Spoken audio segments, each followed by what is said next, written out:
Factor costs and basic prices and even the market prices are the cost of a product at different levels, that is from the factory gate level to the market. Welcome to Legacy IAS YouTube channel. Please hit a like, share and subscribe if you aren't already. This will help us bring more quality content to you. First, let's talk about the factor costs.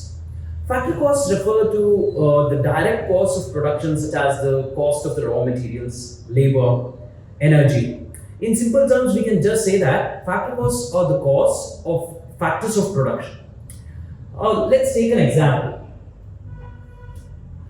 So, of an Indian company that manufactures bicycles, so the company purchases raw materials such as your steel, rubber, hires some workers to assemble the bicycles, and it also incurs energy costs to run the factory.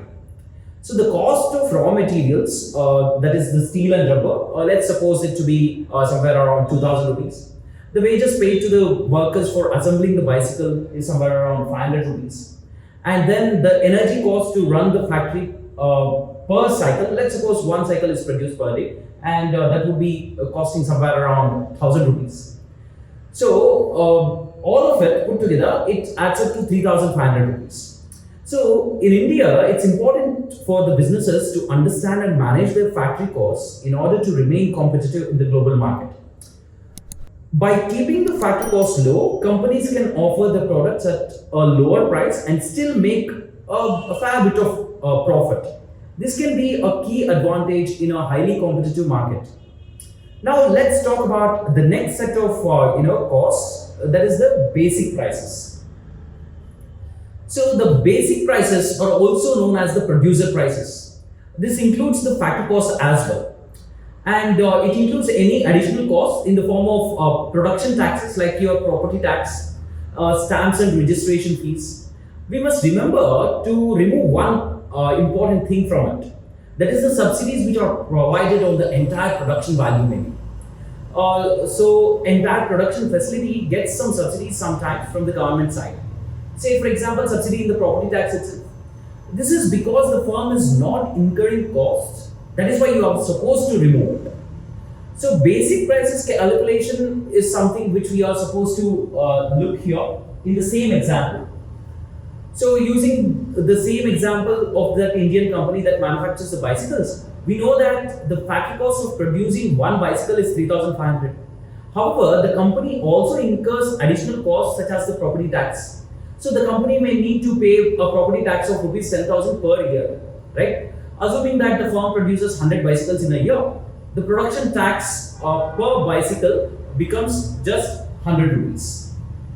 And therefore, the basic price for the Indian company would be 3500, that is the factor cost, plus 100 rupees, that is the property tax divided per cycle, that would be 3600. And finally, let's talk about the market prices. So the market prices are also known as the consumer prices. It includes the basic prices, of course, and you have to add the taxes or the markups, as we call them, which are added by your intermediaries or retailers, which is the profit margin actually. Even here, if the government provides any sort of subsidy on every product, we have to subtract it. So using the previous example itself, so the basic prices was 3500, and then we added 100 rupees for what? For your production taxes, right? Per bicycle, 100 rupees. That made it 3600. However, when the cycles are sold to the customers, they may be subjected to additional costs such as the taxes. As I mentioned, per product there will be a tax. In this example, we'll take 10% sales tax on the bicycles, which would add an additional rupees 360 to the price. Additionally, the retailer may add a markup of 20%. So that would come to 720 rupees.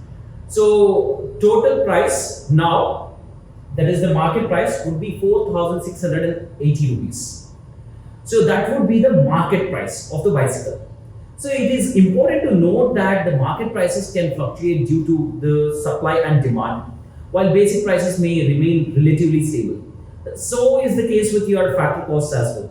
So understanding the differences between the basic prices and the market prices can provide a great lot of insight into the economics of production and pricing. The market price is the final price that the consumer pays.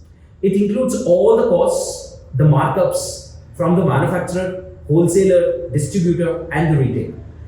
So, hope you liked the video. Thank you for watching. Have a very nice day.